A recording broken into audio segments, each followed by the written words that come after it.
How do we make sense of what it is that we're called to do with our stuff, with our money, with our possessions? What Satan is seeking to do is to subtly, slowly pull us away from the life that we are called to live over time. We're stuck trying to do the things that our society expects us to do. And somewhere along the way, kind of sprinkle a little bit of Jesus on top of it. This all stems from what you believe about God. If Satan is at work widening that gap, then our role, our job is to bridge that gap.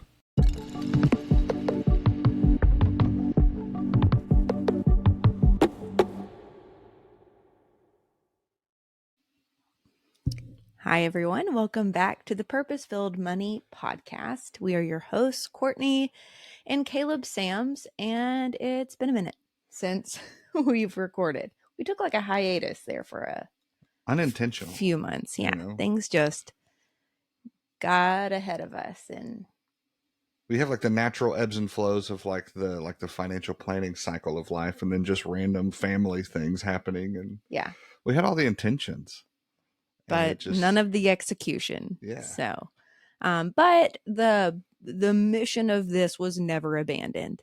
And so we're going to get back on track, and that's just kind of the human experience at this point for us. And so just because we don't do it every week or every other week like we intend doesn't mean we give up entirely. So here we are.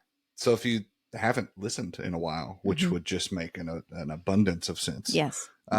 Where we ended the last episode, and what we're trying to do in this very spread out section, is we just spent a handful of episodes looking at Joseph and looking at his life, looking at the principles of his character, and what we're trying to do is kind of backwards walk our way through the patriarchs. And the question at the core of this series is, why is God continuing to choose this family to partner with?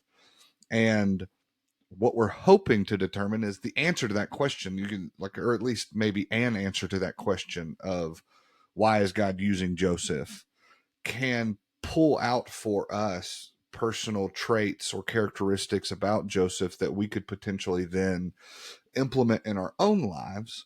And what does that teach us about the fundamental side of what are we trying to do with our money in honoring God? What about these four men and their lives can spread into what it is we're doing?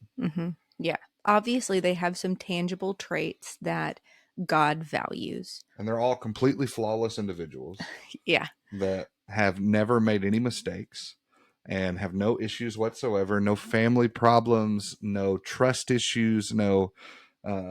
yeah, this is a dumpster fire of a family.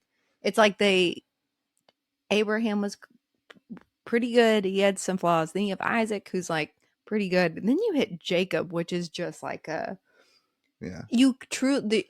It makes you question why. Why is God going down this path? You had two brothers. Why did God even give? And we're going to get into this. Rebecca, this promise, this vision of him, and we're going to get into it, and it's going to... It feels like in the literal middle of Genesis, there's this record scratch. Yes. Where, and we'll do more of a dive in the next sections, right? As we talk more about Isaac and then Abraham. But you're right. It feels like their lives, while they have some hiccups, seem to flow with this generous, hospitable, servant-hearted version of the people that God is trying to cultivate to bless the earth, right? That's the original promise that, God's going to make Abraham a nation, a great nation, but it's through that nation he's going to bless the rest of the world. And Abraham and Isaac's lives seem to match up with that. And then Jacob hits the scene, and it almost becomes this image of smoke and mirrors, where you're looking through, trying to figure out, okay, God, how are you going to make this work? This doesn't add up. every time it seems like Jacob makes a decision over and over and over again, you're like, well, that probably wasn't the right way to do that. Yeah. And so, yeah, it's just, it'll be an interesting study. And again, I think we've said this before. This is not entirely like taking apart these people's characters and gleaning what's good about them, what's bad about them, and stuff like that. Like, it's not just isolated to how can you do this with your finances. Like, this is, God partners with people for a reason, and these people are flawed, but they have some really good things, and so do you. And so we're just going to tie that into how can we be better stewards of what God's left in our possession. But Yeah. if you feel like a black sheep of the family and that you constantly mess up, then you might feel a lot of hope in these last few ones, because Jacob just tends to constantly be, I don't know, like failing upwards at this point. So without further ado, with an effort to keep this episode remotely, digestible, I'll read for us, and we're going to walk through in this episode chapters 25, 27, and 28. And we won't read verse through verse, but trying to get this kind of first maybe section of Jacob's life. And so we'll start here at the very beginning, starting in verse 19 of 25. This is the account of Isaac, the son of Abraham. Abraham became the father of Isaac. When Isaac was 40 years old, he married Rebekah, the daughter of Bethuel the Aramean, from Padan Aram, and the sister of Laban the Aramean. Isaac prayed to the Lord on behalf of his wife because she was childless. The Lord answered his prayer, and his wife Rebekah became pregnant. But the children struggled inside her, and she said, "If it is going to be like this, I'm not so sure I want to be pregnant."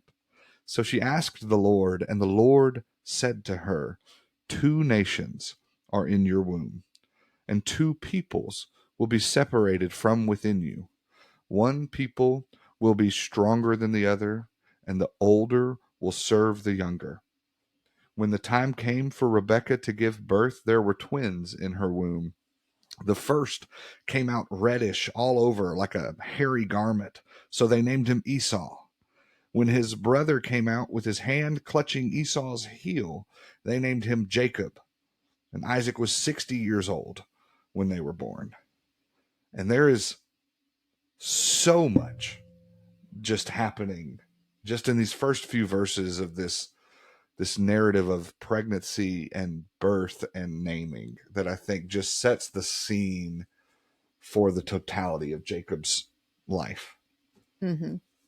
I think one thing, I mean, there's a lot, but in here, I find it very interesting. It's something that I kind of just thought about, how different these twins were. Like, you have one that basically comes out looking like an animal. Yeah.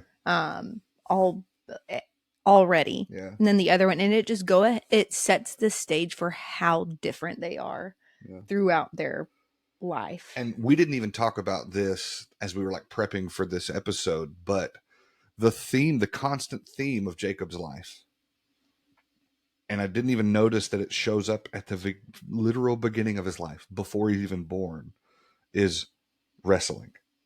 Mm-hmm. Like in verse 22, these kids are wrestling inside her.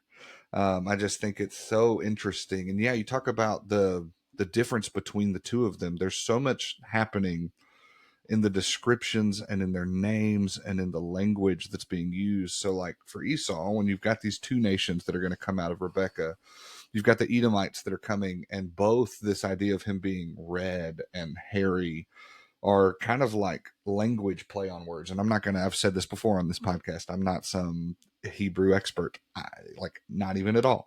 But and so I'm not even going to try to say the words, but look them up. And they're both kind of play on the name Edom and Edomites, as well as where the Edomites kind of ended up settling in the words reddish and hairy. And so there's already some kind of, I don't know if it's subversive prophetic stuff happening or, what's going on. And then even in the description of their birth, Esau's birth kind of happens, which I think is fair to say that that's typical. Yeah. Like I don't think that necessarily stands out in the fact that Esau seems to be a pretty passive participant in his birth. Babies don't typically have a active Like a role. massive role to play. I'll let you be the expert in that. But so I don't mean it to stand out in itself, but in comparison to Jacob's birth, I think the writer is very intentionally putting the two in opposition. Mm-hmm. That while Esau's birth maybe is normal, is it even its own interesting point, and that Esau's a naturally passive baby in this experience who has some stark characteristics about him. Jacob's birth is incredibly opposite of that. He's not even coming out the right way. Yeah. He's clearly coming. Yeah, he's got his hand His is arm, grasping the yeah, heel, his like, arm's above his head, yeah. And so he's already overreaching. And the author's trying to show us how immensely active he is. Yeah. In this moment, and then he's named Jacob, right? And you've got all this stuff around his hands clutching Esau's heel, and if you've done any kind of studying in Jacob, or if you've heard ministers preaching about it, like, the name Jacob has a lot of weight to it, and oftentimes it has this connotation of heel grabber, or sometimes even more intentionally this connotation of intentional, like, deception, the deceiver. And one of the things I found interesting in studying for this, listening to some episodes from another podcast, and I've really become enamored with the New English translation and their notes on the language of the text. And again, as someone who's not a scholar here, I'm putting a lot of faith in some of this stuff, and it could be that there's better scholarship out there. But that the name Jacob there originally probably doesn't carry much negative connotation. That heel grabber probably has more to do with, and the name Jacob referring to the one who protects, and this language that, like, Jacob would have been the one that would have come around the back and guarded the heel, like, and protected from the rear. And I think you saw somewhere where there was even, another word of it also might lend itself to, like, this overreacher, this overachiever, maybe. Yeah. And yeah, just like this idea of overextending or overreaching, or like, I think of like when you tell Lily to, like, our daughter to, like, here's the line, don't go past it, and, like, she's the one that will, like, stand on it and stuff. Like, she's just like the pusher of the boundaries almost. Yeah. And there's a thing that happens so if wrestling is a theme of Jacob's life, his name is as well. I mean, he's the famous, and we'll get to this scene, not in this episode, but where God changes his name. But Jacob and Esau have a similar experience where later on in the next story that we find them in, Esau doesn't change his name, but sort of redefines it. And I think that's where we've layered all of this negative connotation on. And so I think the main things we're trying to do in this little piece of their story is understand what the author's attempting to do. There's a lot of literary devices and intentional language being used to kind of design this family, and to start to see who these characters are in Esau and Jacob and in Rebecca. And obviously Isaac plays a part in this life too. But as we go forward in this episode, I think we're going to see some of Rebecca's choices and naturally kind of go, I don't know about that. And I think it's important to couch her decisions and her actions in the context of this, call it a vision, call it an oracle, this word that the Lord has given her, and her faith in at least the fact that what God has said is true. I think Rebecca's going to wrestle with, like, okay, if God has said it's true, it's going to happen. Doesn't necessarily require you to go about doing it. But she's still, it seems abundantly clear that she's taken what God has said to heart, and in as much that she's willing to prolong and preserve and push that idea that, look, the older is going to serve the younger. One of these nations is going to be stronger than the other. And that clearly, like, I mean, as soon as they're born, you know who they're talking about. Yeah. Yeah. Yeah. And then, like, when she hears that and then she sees Jacob, like, grabbing the heel and stuff, like, how much of a confirmation of that is, like, God said this to me, and then this kid is basically nailing the like, hitting the nail on the head of, like, you're the one that is going to, I don't want to say like usurp or whatever, but can't think of a better word. Yeah. So do we want to keep reading? Yeah. So we'll just keep on finishing up the chapter there. When the boys grew up, Esau became a skilled hunter, a man of the open fields. But Jacob was an even-tempered man, living in tents. Isaac loved Esau because he had a taste for fresh game, but Rebekah loved Jacob. Now Jacob cooked some stew, and when Esau came in from the open fields, he was famished. So Esau said to Jacob, "Feed me some of the red stuff. Yes, this red stuff, because I'm starving." That is why he was also called Edom. But Jacob replied, "First, sell me your birthright." "Look," said Esau, "I'm about to die. What use is this birthright to me?" But Jacob said, "Swear an oath to me now." So Esau swore an oath to him and sold his birthright to Jacob. Then Jacob gave Esau some bread and lentil stew. Esau ate and drank, then got up and went out. So Esau despised his birthright. So a couple of things that just don't sit well with me in this thing, or I guess either don't sit well or I have questions about. The thing that does not sit well with me is this thing where it's almost like the family's like teamed up. Like, I don't think that there's anything more dysfunctional in a family than like a dad picking his favorite and a mom picking her favorite and basically using them as pawns against each other. And really, like, Isaac is a pretty passive, I guess, player in that game, but like Rebecca to me just at this time isn't screaming mother of the year. It's like she is actively not just like hoping Esau fails, but like, I don't know, it's just this weird thing of like, she just, there's no, I don't see a lot of her protecting Esau through this. And you'll see it more in the story, but it's just like a, and it doesn't even come up here. That's just a weird thing for me family wise, that like Isaac loved Esau, Rebecca loved Jacob, and that's just that's a hard thing for me to wrestle with, because I mean, I have one kid. I don't have to like divide my allegiance now, but like I would just assume that if I have another one, I don't have to like not love one to love the other. I just don't think that's how that works. But and so the author's doing this intention, like this wedge is continuing to be pushed in between these two boys. And even in their descriptions here of, Esau's this skilled hunter, a man of the open fields, the language here almost produces a restlessness, an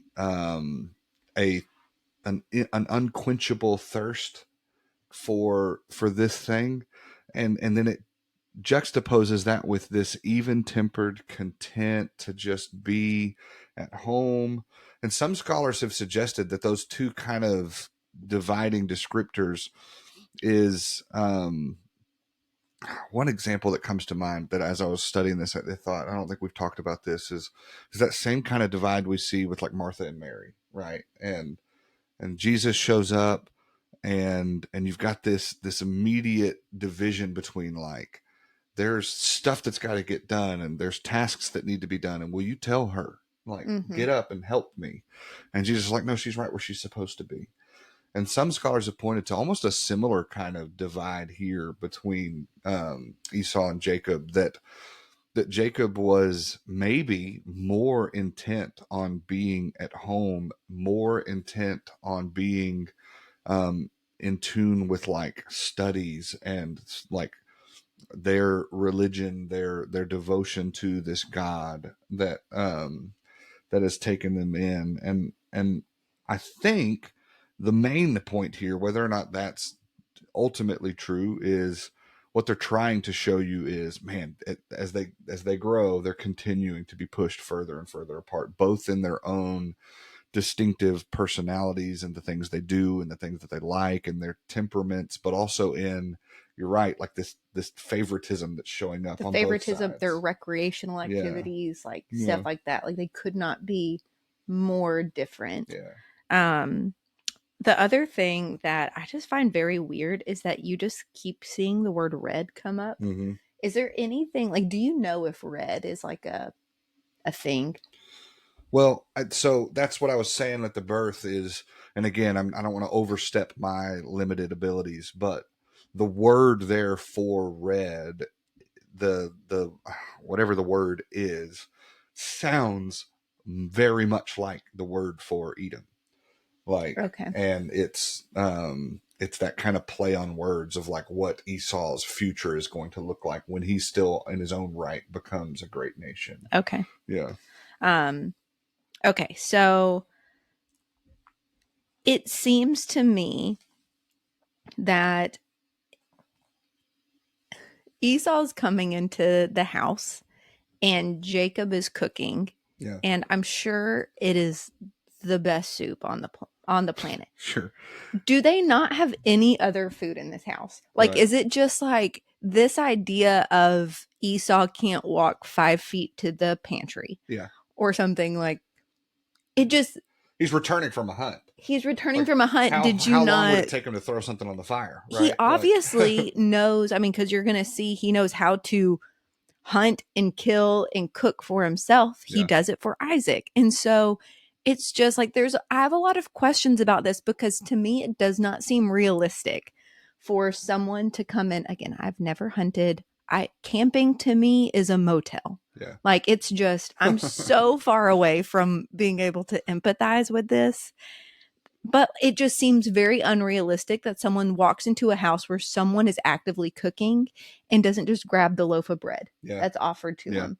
So, like, and I don't even know what to pull from that. It's just weird to me that he comes in and has this. This is the only option available. This is the only option available.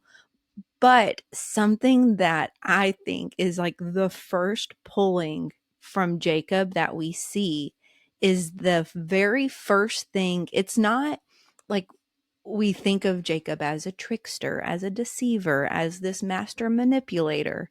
But the very first thing he says when Esau asks for something, like this isn't a spur of the moment thought for him. Yeah. This is something that he's been thinking of for a while, and it's why he says it. Yeah. And I just think that that's something that, like, I don't know. I just think that it's something where he's been wanting that birthright. Yeah. He hasn't, I guess, not that we know of up until this point. It's not like he starved Esau in a closet somewhere and like forced him to give it over. It was just, it makes you wonder how deep his scheme ran though, right? Like, as you're asking, like, is this the only thing? Maybe it is. Maybe Jacob's emptied out the cupboards, right? Maybe he's and made it to where this is it. Yeah. You're either eating this or you're going to go through all the things you're going to have to do to prepare that food to like, and that's going to take you a while. You're going to have to bleed whatever you just killed and then prepare it, cook it. And that's going to take you a minute. And who knows, the language that Esau uses of I'm famished, I'm about to die. Like, it feels like there's just so much heightened drama in this scene that you're just wondering, like, are these just two guys that are just going back and forth with one another, or is it real? Like, has Esau stayed out longer than he should? Has he gotten lost along the way and he's finally wandered home? Like, what's the scene? But whatever the scene is, whether it's completely step by step, like Jacob has aligned the dominoes to fall exactly how he wants them to, or it's this happenstance moment where Esau has just found himself in this terrible situation. Your point remains, whether it's option A or B, Jacob's readiness to seize this opportunity to go, okay, this is the time that I'm going to make this ask. Because the other thing is that Esau doesn't even try to barter. Yeah. He just says, all right, like my birthright for that soup, great, give it to me. Like, could he not have said like, no, maybe not my birthright per se, but like I'll do your laundry for a week, right. or like just something that's just not as extreme. They seem so disproportionate in value. I mean, the only thing that I can equate this to is like someone coming in and saying like, I'm so hungry, can you give me that? And I'm like, yeah, give me your house and I'll give you this. Like, and I don't even know if that's close, because like something that I think is important to know about the birthright in their world is the older son, and in their scenario, just apparently the son who holds the birthright at the end of the day, the main heir, right, that would take on the father's role after he passes. It came with so much stuff attached to it. And one of the main ones you could think about would just be simply the inheritance, right? And so the birthright would receive a double portion of inheritance. And the easiest way to figure that out is if there are 4 sons, right? They would split the father's inheritance up into 5 portions, and the firstborn would get 2 portions.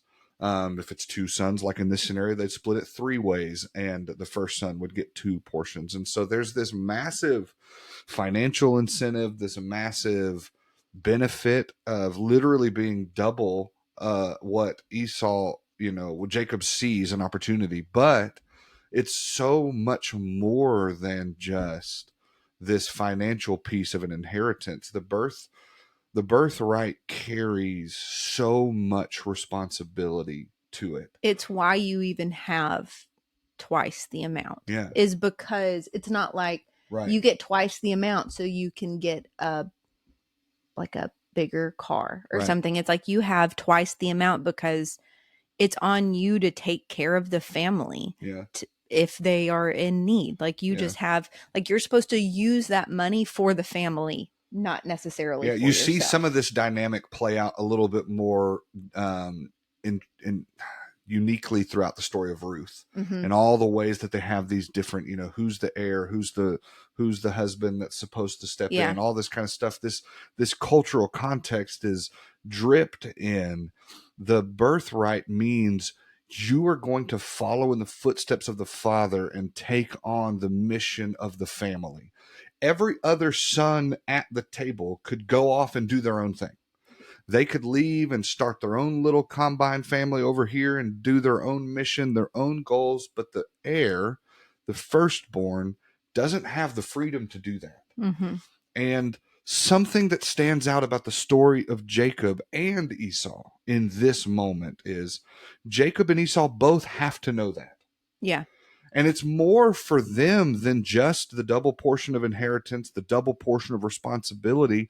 They know they are the 3rd generation of the promise of Yahweh, who has done all these things, who has promised Abraham and their father Isaac. And the assumption would be, if this continuing trend goes on, that would promise the birthright. And so the fact that Jacob is aware of this and is actively seeking it out, and inversely, the fact that Esau is aware of this and is so quick. He seems to hold it in such low esteem. Yeah. That it isn't something worth keeping. It's not something worth staking a claim on. It's not something worth risking loss or suffering for. That literally, like, the author can't be more clear, that for a bowl of soup, you would trade the promises of God, the role for your father, the station in your family. Like, the weight of this immeasured distance between these two things cannot be over-exaggerated. And the idea that Esau seems more aligned with Isaac. It's like Esau is kind of laid out to have this relationship with his father.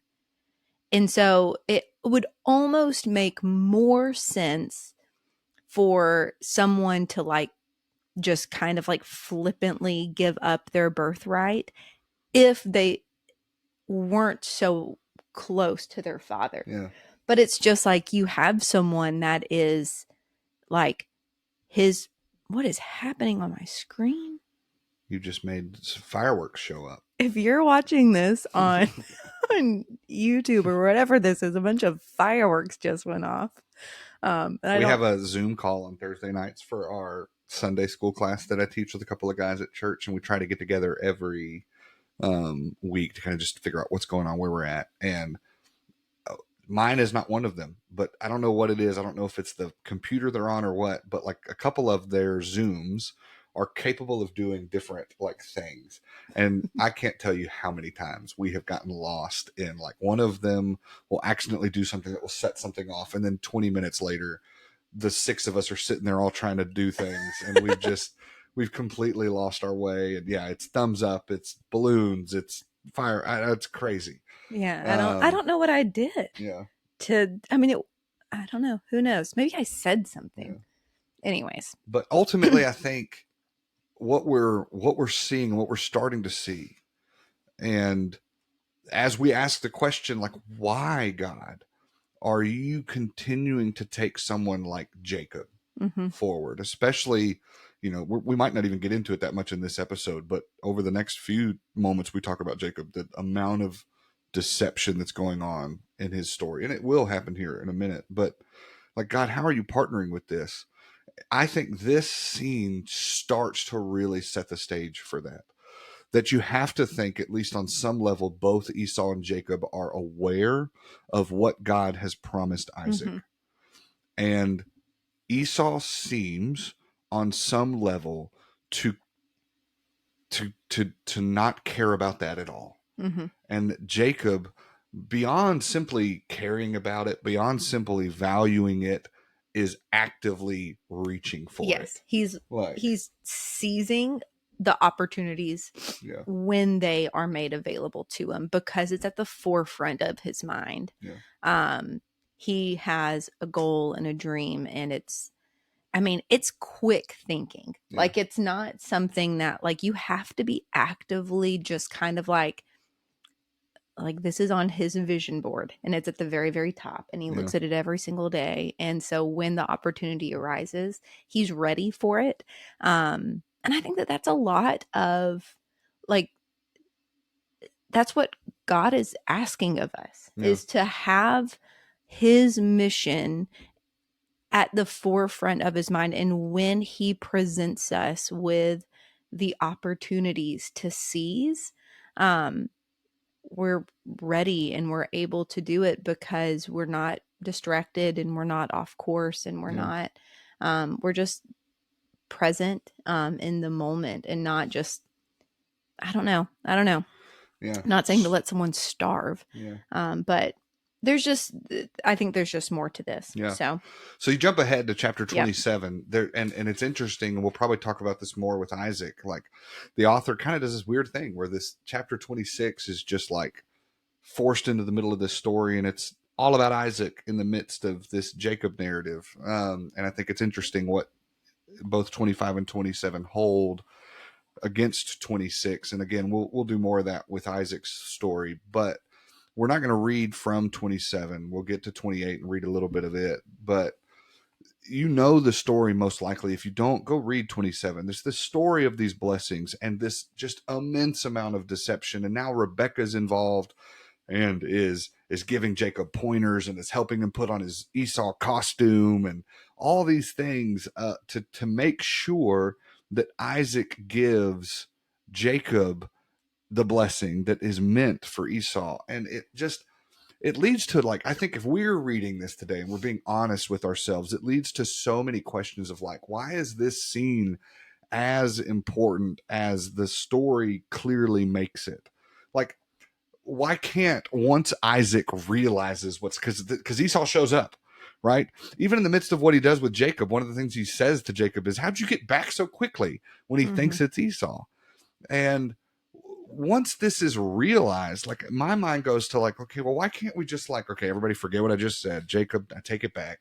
Esau, get in here. Mm-hmm. And this is the blessing that I was supposed to tell you the first I gave to Jacob, but we'll give it to you now. Like none of that happens. And Mm-hmm. I think you can find the reasoning back all the way back to their beginning moments of their birth stories and their intentional use of words, their intentional value. Like this is not some blessing that Isaac has just kind of whipped up on the spot for Esau. This is a blessing that he's probably crafted and wrestled with and prayed about and revised for a long time. And this their cultural context of when I give you this blessing, it's going to go out into the world and I can't bring it back in. Like once you've been blessed here, this is for you. And I just think it's just such an interesting kind of concept. The belief they have in their power of words. And then Esau shows up and he has the whole like, well, did you only have one blessing? Like, Yeah. don't you have something for me? And he basically, like his dad, it almost seems like a curse at Yeah, this it's not point. much of a blessing. It's not a Yeah. blessing. He says like the opposite of what he gave to. Yeah. It's a good thing he spent some time thinking about the original blessing, Jacob. because if he was just doing it off the fly both times, seems like he was pretty bad at it. It also makes me think, and this is something that I just saw, but in verse 29, in the middle of the blessing, it says, "Be Lord over your brothers, and may the sons of your mother bow down to you." That to me sounds like if he's thinking that this is Esau, that he's almost trying to reverse. He's almost trying to like reverse what Jacob did to him. Yeah. And so the thing that I think the author does here that's interesting a couple of different times is we're limited in knowing who all knows what, right? Like we're not told that when Rebecca is given her word at the beginning of her pregnancy from God, we're not told that she tells Isaac. Yeah. We're not told that she tells the boys as they've grown up. Like we don't know. We can assume one way or the other. You can read into it how you want, but all the author gives us is we know Rebecca knows. Right. And who else she involves in that knowledge is kind of left to the reader's interpretation. It's the same idea with the birthright story. Jacob and Esau have this moment. He goes, swear an oath to me, which again takes us back to the power of words, right? Like they didn't have some attorney draw up and draft some contractual agreement. Yeah. But the author doesn't clue us in as to are Isaac and Rebecca aware that this exchange has taken place? Like we don't know. And does Isaac have like any say in it? Yeah. I mean, just because so it's just stuff that we don't know. We don't know who's involved. And just because this is so far removed from our culture, it's very hard for us to empathize with. So the stage is set at the end of this, that Esau's left there holding this. Blessing's probably not the right word. And he says that he hates his brother and he wants to kill him. And he has this private moment. The author tells us, he says, the time of mourning my father is near, but afterwards I will kill my brother Jacob. And Rebecca hears it. And another moment where, and again, I think we should paint everything Rebecca does in the context of this word that she gets from the Lord. But another moment where Rebecca's just taking action into her own hands, and maybe at a lack of trust to some degree. She basically comes to Isaac and kind of spins a tale of like, I don't want Jacob to end up with any of these people. If I see him marry one of these women, it would kill me. Please send him to my brother Laban to the land of Haran. Let him go there. Let him find a wife. And really, it's all just cloaked in this. She knows she needs to get Jacob away from Esau, because as soon as Isaac's out of the picture, Esau has blood intent. And I think it's interesting that it's this same land that, and we'll see this come up in the next couple episodes, and we're going to wrap this up relatively quickly, that Isaac is specifically told by Abraham not to go back to Haran. Yeah. And here's Rebecca a few chapters later going, bless him and send him to Haran. And what we want to do here, I think, you get this next scene in chapter 28, and there's these three dialogues basically that are kind of happening at three separate times. But you get a secondary blessing from Isaac to Jacob. Then, as Jacob's on his way, he has the vision. You know, you've seen the Jacob's ladder vision, and God says something to him in the midst of that dream. And then Jacob responds. And I'm going to read to you those three different dialogues. We'll end our episode there, and it kind of sets the stage for this massive deception off that Jacob's about to spend a few chapters going toe to toe with Laban here. But going back to 28, reading, like I said, these three sections. So the first one's verses 3 and 4. This is Isaac blessing Jacob again. May the sovereign God bless you. May he make you fruitful and give you a multitude of descendants. Then you will become a large nation. May he give you and your descendants the blessing he gave to Abraham, so that you may possess the land God gave to Abraham, the land where you have been living as a temporary resident. So Isaac sends him on his way. Then he has this dream vision. And in the midst of the dream, God says this as he stands at the top of the ladder in verse 13. I am the Lord, the God of your grandfather Abraham and the God of your father Isaac. I will give you and your descendants the ground you're lying on. Your descendants will be like the dust of the earth, and you will spread out to the west, east, north, and south. All the families of the earth will pronounce blessings on one another, using your name and that of your descendants. I am with you. I will protect you wherever you go and will bring you back to this land. I will not leave you until I have done what I promised you. And then Jacob's response here in verse 20. Jacob made a vow saying, if God is with me and protects me on this journey I am taking, and gives me food to eat and clothing to wear, and I return safely to my father's home, then the Lord will become my God. Then this stone that I have set up as a sacred stone will be the house of God, and I will surely give you back a tenth of everything you give me. And I think we just want to do here quickly, because it's been longer than we thought, is to try and kind of understand these three different moments as Isaac is blessing Jacob as he leaves, and he kind of just reiterates the blessing that He's God like is passing the baton. Yeah. Like this is the line that the family of God is going through. And so he's like passing this like the blessing of Abraham on to Jacob now. Yeah. And then this moment happens where Jacob has this dream, and God basically reinforces it. Yeah. Like, here's who I am. Here's what I'm going to do to you. Here's what I'm going to do for you. I am the Lord your God. I am with you. I will protect you. I'll bring you back. I'll make you all the things. And I think Jacob's reaction is so interesting to his character design. Jacob does two things that I think are super important for us to resonate on, because it shows us here that Jacob's not yet ready. The first thing he does is he kind of throws an if-then statement back at God. God's already told him, I'm with you, I'm going to protect you, I'm going to bring you back. If you go back and you look at chapter 27, there's a moment in conversation with Isaac where Jacob basically refers to the Lord your God. Mm-hmm.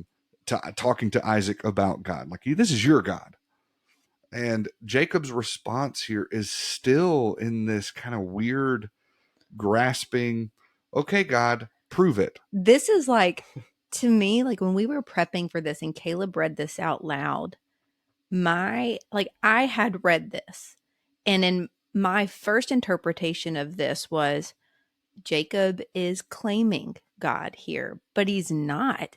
The audacity for, like, when this was given, and I don't know where it was, but I think when this was given to Abraham, and God essentially said the exact same thing to Abraham, Abraham was like, you are my God. Yeah. Like, and he immediately like took that on. But just the audacity for Jacob to basically barter with God and make him prove himself, and then say, like, if you do all of this stuff, then you will be my God. to me is just how God did not just smite him. And the second thing he does in the midst of that if statement is he adds to what God said. Yeah. Now, I think what God said probably leaves some room for implication, but Jacob line items it out. And he goes, you got to protect me. You got to give me food, clothing to wear, which is not mentioned.